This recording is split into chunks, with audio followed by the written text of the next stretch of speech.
tardes. Vamos a dar inicio a la presente sesión de manera síncrona, pautada para esta fecha, como parte de la multimodalidad que nos ofrece el Instituto de Estudios Superiores, Investigación y Posgrado IESIP.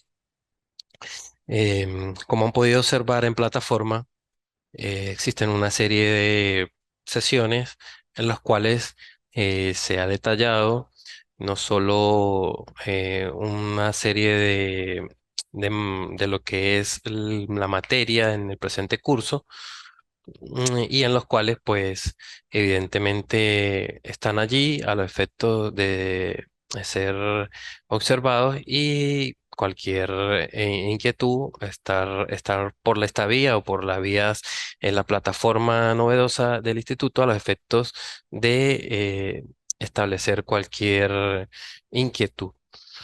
En la presente vamos a hablar un poco en esta materia denominada legislación turística, hablar un poco de algo muy importante de lo que es la actividad financiera del Estado.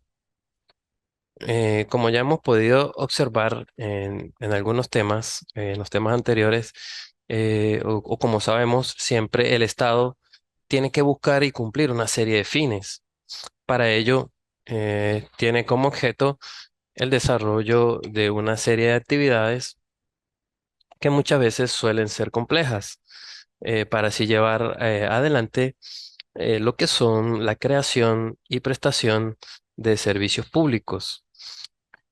Y para cumplir estos fines y verificarse la creación de servicios públicos, pues el Estado tiene que buscar u obtener una serie de ingresos. Y como podemos analizar en la Ley Orgánica del Turismo, uno de los fines del Estado es brindar esa, esa distracción, esa recreación que todos los venezolanos necesitamos. Y no solo ello, sino que adicionalmente por ser nuestro país mm, eh, un territorio con unas vocaciones y con un potencial desde el punto de vista natural, desde el punto de vista llamativo, turístico para el extranjero, pues también crear esa reinversión, buscar esa producción, sacarle provecho a esta situación para crear recursos para el Estado, para la nación. Entonces, allí la importancia de ello. Entonces, el Estado, pues evidentemente necesita hacer una serie de gastos para, para cumplir en primera instancia con estos servicios que son servicios esenciales, en primera instancia como la salud, la educación, la vivienda, la vialidad, la justicia, obras de interés social, y entre otros que pueden existir. Pero esta actividad consiste en obtener recursos, pues no solo se queda allí porque aparte de esos ingresos, pues deben administrar, los deben conservar estos bienes, inevitablemente tienen que producirse gastos, es decir, van a haber egresos. Es a esta actividad a lo que se le denomina la actividad financiera del Estado. Algunos doctrinarios consideran que la actividad financiera pues se traduce en una serie de entradas y salidas del dinero de la caja, de lo que es la caja del Estado. Esas entradas de dinero pues constituyen esos ingresos públicos. Evidentemente, el Estado a través del turismo busca financiarse también. Ujú. Entonces, en contraposición a ellos, existen una serie de salidas monetarias que serían el inverso. Estas salidas de dinero o de la caja pública pues constituyen los gastos públicos. El Estado, como sujeto de una actividad financiera, es el único ente que debe prever los gastos e ingresos futuros, materializados o reflejados en un presupuesto que debe prever. Para ello, debe obtener una serie de recursos necesarios para sufragar una serie de desembolsos presupuestarios y aplicar recursos para cumplir con esas necesidades públicas.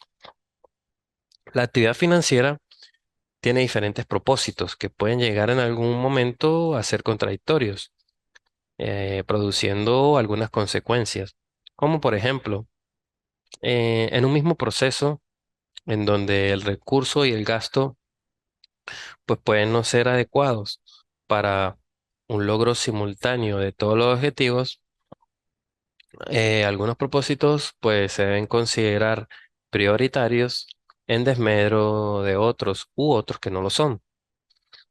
También para lograr al mismo tiempo todos los objetivos propuestos, el Estado debe aplicar o deben aplicar diferentes reglas individuales que sean aptas para el logro de cada propósito.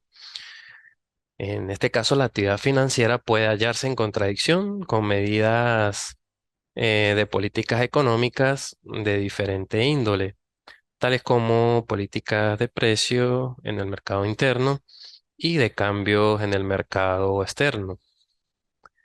También existen políticas, evidentemente, monetarias y financieras, bancarias y monetarias. Entonces, la actividad financiera siempre surge simultáneamente cuando ocurren las siguientes condiciones. En primer lugar, debe darse una serie de necesidades y de fines que se presentan o que se pretendan conseguir y que puedan ser urgentes o por lo menos deseables. Como segundo, existir una limitación de los medios necesarios para conseguir los fines. Es esencial que los medios sean escasos y de cuantía inferior a la necesaria para la completación de las necesidades. Y en tercer lugar, la posibilidad de emplear sucesivamente todos esos medios, ya que es necesario que los medios puedan ser utilizados para la satisfacción de más de una necesidad, de manera que la satisfacción de una pues no vaya a excluir la satisfacción de otra de otras de esas necesidades. Para concluir con una definición de lo que es esta actividad financiera, podemos decir que esta es la acción que procura los recursos para invertirlos en las necesidades públicas. Y si debemos ver un concepto más amplio, pues pudiéramos concluir que que esta actividad financiera del Estado es, perdón, es esa administración y gestión de ingresos y gastos que tienen lugar en la administración pública de un país. Esta gestión le permite al Estado satisfacer las necesidades, así como también cumplir con la obligación interna de obtener o producir los recursos para financiar la economía de la nación y así cubrir y lograr el desarrollo integral de toda la nación, de todo el pueblo.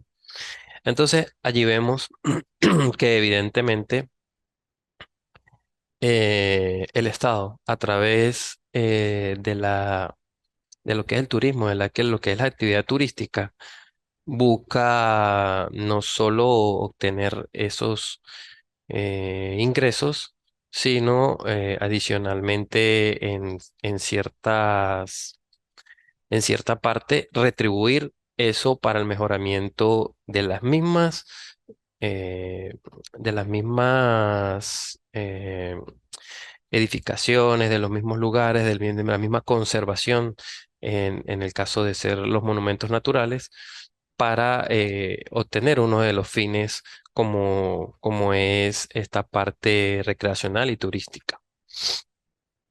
Ahora, existen una serie de elementos de esta actividad. En primera instancia, pues hay ciertas características que podemos ver que estos elementos en primera instancia son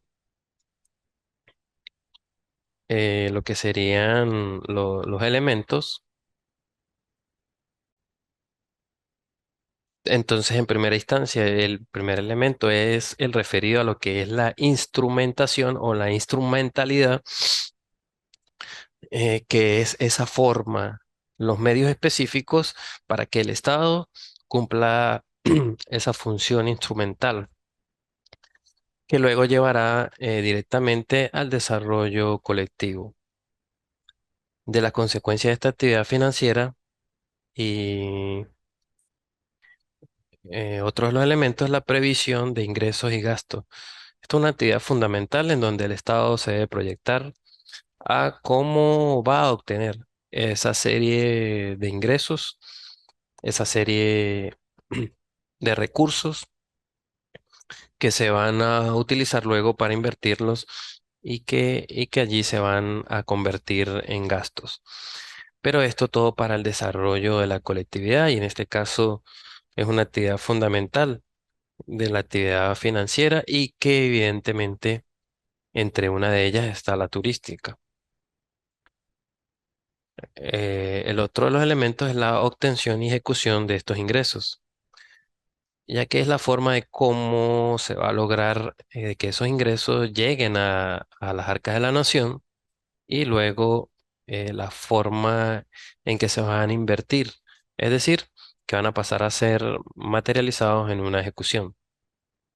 Por otra parte, también se dice que los elementos que integran a la actividad financiera son las necesidades públicas, los servicios públicos, los gastos públicos, también lo que es la renta nacional o pública, así como todos los recursos públicos que ya se irán desarrollando. Eh, Pasamos bien ahora a ver lo que son las necesidades públicas. Cuando pensamos en qué es una necesidad, de una vez se nos puede venir a la mente que necesidad es una carencia. Puede ser cualquier impulso irresistible que hace que cualquier causa obre en cierto sentido. Las necesidades públicas nacen de la vida en sociedad y se solventan mediante la actuación del Estado. Estas necesidades pueden ser materiales tales como de vivienda, de vestido, de alimentos. Y evidentemente podemos incluir, de conformidad con la Constitución, pues esas actividades también recreacionales. Y allí la relación con este curso. Y por otro lado, también conseguimos lo que son las inmateriales, como serían las religiosas o las de carácter moral. Ahora, ¿qué características tienen? Bueno, en primer lugar, son ineludibles estas necesidades, ya que da origen en una comunidad de que esa satisfacción se tenga que dar de una u otra forma. También son de posible satisfacción por los entes organizados. Y la otra de las características es que éstas dan nacimiento al Estado y justifican su nacimiento, ya que no tendría razón la existencia del Estado si no existieran estas necesidades públicas. En este caso, las necesidades pueden ser absolutas o negativas y relativas o positivas. En cuanto a las necesidades absolutas, se refieren a todos los entes gubernamentales que deben atenderla. Se dice que son negativas porque no producen renta, tales como ganancias, utilidades o intereses. Y en cuanto a las necesidades relativas, aumentan cada día, producen un dinero, una renta, una utilidad y pues evidentemente son productivas. Las necesidades públicas relativas son contingentes que pueden ser mudables y no son vinculadas con lo que es el Estado. Ahora, en lo que son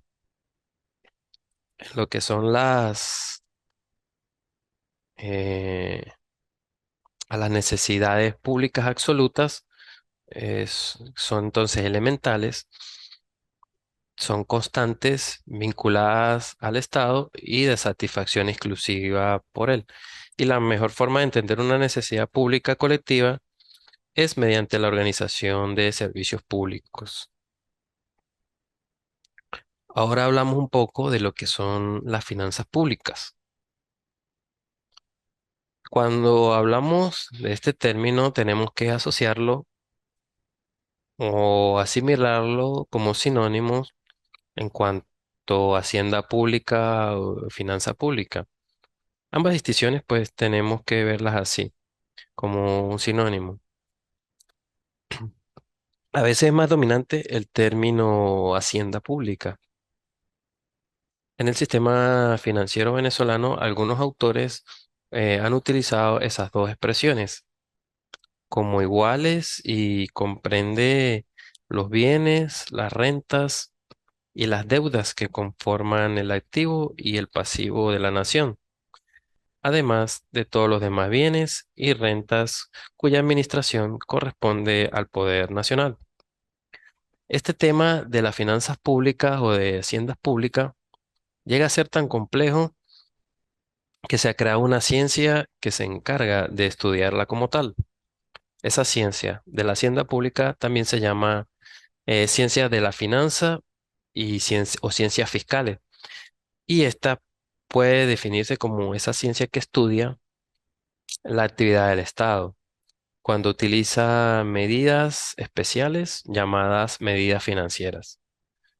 La hacienda pública, en sentido general, es el conjunto de bienes del Estado existentes con su consecuente administración, en donde se incluye pasivos y los activos. Ahora, lo que pudiera ser en forma científica es, han definido la finanza pública o la hacienda pública como la ordenación económica activa creada por la sociedad de un determinado territorio con el fin de satisfacer necesidades comunes a los que ellos no pudieran acceder en forma individual. Este propósito se puede obtener por el empleo de los medios que se toman de la economía, bien sea los particulares, a través de contribuciones obligatorias, como son los tributos. Ahora, ¿cuál es el objeto de la hacienda pública? Normalmente el objeto de esta es suministrar al Estado los ingresos necesarios para cubrir los desembolsos ocasionados por la función de lo que es la administración encomendadas al Estado, también llamados recursos, que es el siguiente tema que vamos a ver. Y pues entonces estos recursos públicos pudiéramos decir que son todas aquellas riquezas que el Estado percibe para cumplir con sus fines y se espera que como riquezas permanezcan en la tesorería nacional. Las concepciones modernas indican que el Estado no solo debe dedicarse a cumplir con los fines de satisfacción de las necesidades de los particulares, sino que además de ello deben participar activamente en todos los ámbitos involucrados en la vida cotidiana de lo que es una nación. La mayoría de los ingresos del Estado pues provienen de la recaudación de tributos con la premisa de cumplir con fines sociales, económicos y políticos. Y pues allí vemos que a través de la actividad turística, evidentemente se busca el ingreso de recursos públicos, ya que eh, es un potencial y evidentemente hay países que en vista de su escasez de recursos naturales o, de riqueza natural desde el punto de vista mm, eh, minero, desde el punto de vista de los hidrocarburos, pues basan exclusivamente gran parte de sus ingresos en lo que es el ingreso proveniente de la actividad turística para obtener esos recursos públicos. Ahora eh, vamos a hablar de lo que son esos ingresos públicos y podemos decir que estos son los recursos que tiene el Estado en forma coactiva. Esto puede ser a través de los tributos y también de forma voluntaria, en forma voluntaria como contraposición a lo que es esa forma coactiva de obtenerlos, que es coactivo, que es por la fuerza, por algún tipo de imposición. eh, entonces pudiendo obtener también por medio de donaciones o delegados. Entonces, esto pudiera tenerlo también de los particulares y de lo que son el uso de algunos bienes, tales como a través de ventas, arrendamientos o usufructos, que es una forma de prestar un determinado bien, obteniendo un beneficio y de esa forma satisfacer las necesidades colectivas a través de la prestación de los servicios públicos. Ahora, los ingresos públicos y los recursos públicos suelen utilizarse también como términos como términos sinónimos. Ahora vamos a tratar de distinguirlos poniendo una diferencia básica entre ellas. En el sentido de decir que los recursos públicos tienen un elemento de perpetuidad, en el sentido de afirmar que son riquezas que se piensan que nunca saldrán del patrimonio de la nación. En cuanto a los ingresos, pues son constantes, fluyen en el sentido de que así como pueden ingresar, también pueden sustraerse del patrimonio de la nación. Entonces, desde un punto de vista muy general, los ingresos financieros son todas esas entradas de dinero a la tesorería del Estado para el cumplimiento de sus fines, cualquiera que sea su naturaleza económica o jurídica. Ahora, estos ingresos públicos tienen un principio de reserva legal o de legalidad establecidos en nuestra Carta Magna Fundamental. Específicamente en la primera parte del artículo 317 de la Constitución Nacional, en el que nos dice que no podrá cobrarse impuestos, tasas ni contribución alguna que no estén establecidas en la ley, ni concederse exenciones y rebajas ni otra forma de incentivos fiscales, sino en casos previstos por las leyes. En el caso, ningún tributo puede tener un efecto confiscatorio, es decir, no puede establecer con una advertencia de que pueden ser decomisados. Esto es un principio de carácter constitucional que pone un freno al abuso de las administraciones públicas y esto obviamente en favor de todos los administrados, ya que con este principio cualquier ingreso que el Estado pretenda obtener en forma coactiva de los particulares, en cualquiera de las formas previstas, que sea de tipo pecuniario, pues debe estar prevista en una ley. Y si no está en la ley, pues evidentemente es ilegal. Ahora vamos a ver lo que es un gasto público. Normalmente se entiende por gasto público aquellas erogaciones en dinero que ejecuta el Estado en virtud de una ley para cumplir sus fines en beneficio de un interés colectivo. El concepto, en este caso clásico de los gastos públicos, se basa en un sentido jurídico y en otro socioeconómico. En el caso de la definición jurídica,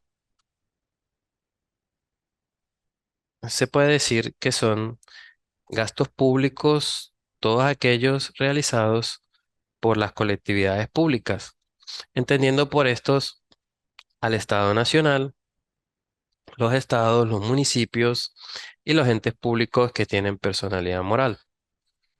Esto se explica ya que todos los gastos de la colectividad obviamente son de obligación pública, los gastos básicos de servicios. eh, y en cuanto a la definición socioeconómica, es contraria a esa concepción jurídica, ya que parte de un concepto en el que se mide la vida social, en particular la actividad económica, la acción del poder de la autoridad que caracteriza al Estado y a las colectividades públicas. Entonces es de la opinión de que todo gasto público o erogación pública debe estar establecido en una ley. Tenemos ejemplo en la Constitución de la República Bolivariana de Venezuela, en su artículo 314, que dispone que no se hará ningún tipo de gasto que no sea previsto en la ley del presupuesto, y solo podrán decretarse créditos adicionales al presupuesto para gastos necesarios no previstos o cuya partida resulten insuficiente, y siempre que el Tesoro Nacional cuente con los recursos para atender esa respectiva erogación. A este efecto, se requerirá previamente el voto favorable del Consejo de Ministros y la autorización de la Asamblea Nacional o en su defecto de la Comisión Delegada. Y allí pues vemos que dentro de la Ley Orgánica del Turismo eh, siempre se prevé que en la ley del presupuesto haya una participación importante en cuanto a lo que son los recursos destinados al área turística y también lo que es la promoción a los efectos de incentivar y promover los emprendedores desde el punto de vista turístico. Ahora vemos también en la Constitución, en el artículo 196, en lo que vemos que son atribuciones de la Comisión Delegada, en el ordinal tercero, autorizar al Ejecutivo Nacional para decretar créditos adicionales. Y también en el artículo 236, que son atribuciones y obligaciones del presidente, en el numeral 13, decretar créditos adicionales al presupuesto, previa autorización de la Asamblea Nacional o de la Comisión Delegada.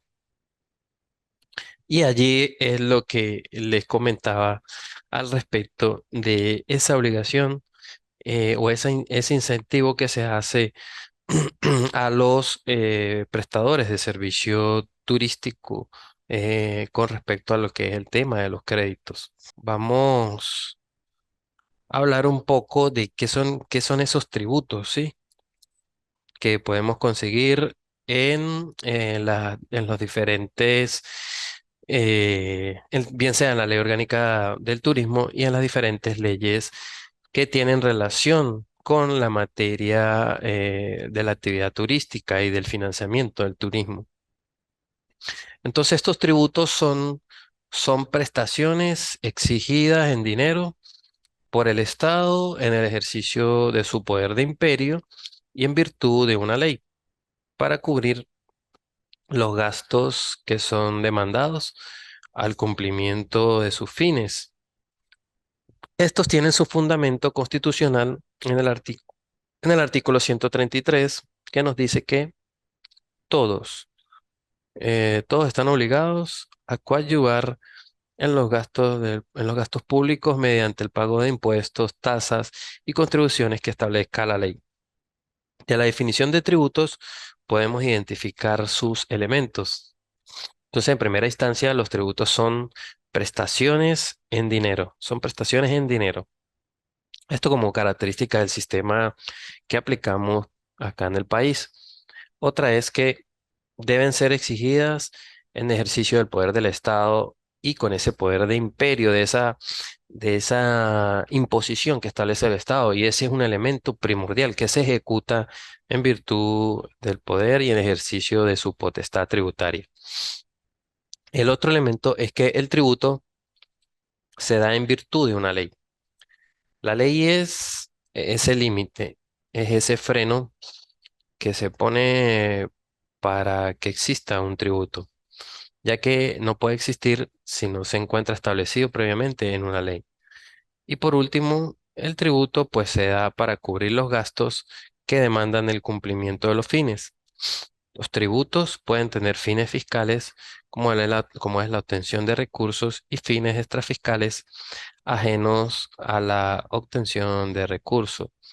Tal es el caso de los tributos aduaneros, que pueden tener como finalidad la protección a la economía, a la salud y cualquier otra protección al ambiente. Ahora, ¿cuáles son las diversas clases en las cuales pueden existir estos tributos? Allí estos se clasifican en impuestos, tasas y contribuciones especiales. Entonces, en primer lugar, lo que son los impuestos son esos tributos exigidos por el Estado a quienes se hallan en situaciones que pueden ser consideradas por la ley como un hecho imponible, es decir, en referencia a una situación que da nacimiento a una obligación tributaria. Entonces, estos hechos imponibles son ajenos a toda actividad estatal, son ajenos a toda actividad estatal relativa al obligado. Entonces, un ejemplo claro de esto es el IVA, por ejemplo, el impuesto al valor agregado. Adicionalmente a ello, existe una multiplicidad de conceptos de lo que son los impuestos, pero la mayoría de ellos toman como elementos principales, primero, que haya una prestación obligatoria. Segundo, que exista un ente creador o un sujeto activo. Tercero, que exista una potestad tributaria. Cuarto, que exista una capacidad económica. Quinto, que exista un principio legal. Sexto, que exista la obtención de recursos. Séptimo, que exista un principio de generalidad. Y octavo, que exista una situación de hecho o supuestos de hecho. La siguiente clase de tributos son las tasas, son las llamadas tasas. Las tasas, pues, no son estas donde nos gusta tomar café, por ejemplo. No, no nos referimos a eso cuando hablamos de tasa. Em,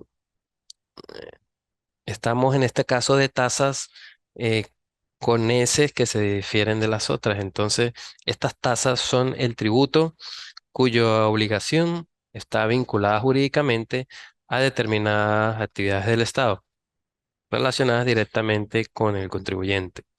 Existe un concepto doctrinario, el cual les comparto, perdón, y es del actor Pérez de Ayala, y considera que las tasas son los tributos que se establecen expresamente por la ley a favor del Estado u otro ente público y que son exigibles cuando se presta efectivamente un determinado servicio, bien sea en forma individual, y siendo en este caso el que está prestando, el prestatario, el que está prestando esa actividad, quien tiene la obligación, quien tiene la obligación. En una definición menos técnica, podemos decir que la tasa es la cantidad de dinero que en virtud de la ley se cobra a los particulares que se han beneficiado de un servicio público. La última clasificación de los tributos son las contribuciones especiales. Específicamente, las contribuciones especiales podemos definirlas como la prestación obligatoria debida en razón de beneficios individuales o de grupos sociales, derivados de la realización de obras públicas. Esta es una especie tributaria independiente, independiente del impuesto y de la tasa. Está constituida por la actividad que el Estado realiza con fines generales y que simultáneamente proporciona una ventaja particular al contribuyente. El destino es necesario y exclusivamente es el financiamiento de esa actividad. A su vez, las contribuciones especiales se pueden dividir en contribuciones de mejoras y contribuciones de seguridad social o para fiscales o de ingresos para fiscales. Entonces, las contribuciones de mejoras son las que deben ser mejoradas por los propietarios son las que pueden ser, en este caso serían, eh, son las que deben ser canceladas por los propietarios de bienes inmuebles que han experimentado un mayor valor o plusvalía por las construcciones en sus inmediaciones de una obra pública y que entonces dicha obra se haya construido con fines de utilidad pública. En cuanto a lo que son los ingresos parafiscales o contribuciones de seguridad social, son aquellas cantidades de dinero recaudadas por ciertos organismos públicos con el objeto de garantizar su financiamiento autónomo. Por ejemplo, el INSE, el Instituto Venezolano de los Seguros Sociales, son institutos que podemos ver como un ejemplo de esta clase de contribuciones. Bueno, entonces allí podemos ver eh, cómo el Estado a través eh, cómo el Estado a través de diversos tributos puede financiar la actividad turística y tal también como nos lo establece la ley orgánica del turismo. Esto para tener una idea de dónde provienen estos conceptos y de cómo se pueden obtener el financiamiento de esta actividad tan importante que ha sido determinada a partir de la Constitución y que las diversas leyes especiales la vienen regulando y de las cuales va a ser materia de lo que es este curso y el cual podemos ampliar y discutir. Algunas de ellas ya están explicadas en clases anteriores y otras se podrán hacer en posteriores sesiones. Por el momento, hasta acá la presente sesión. Cualquier duda o inquietud a través de la mensajería instantánea de la plataforma. Y pues en este caso ya nos veríamos en la próxima sesión. Por su atención, muchas gracias.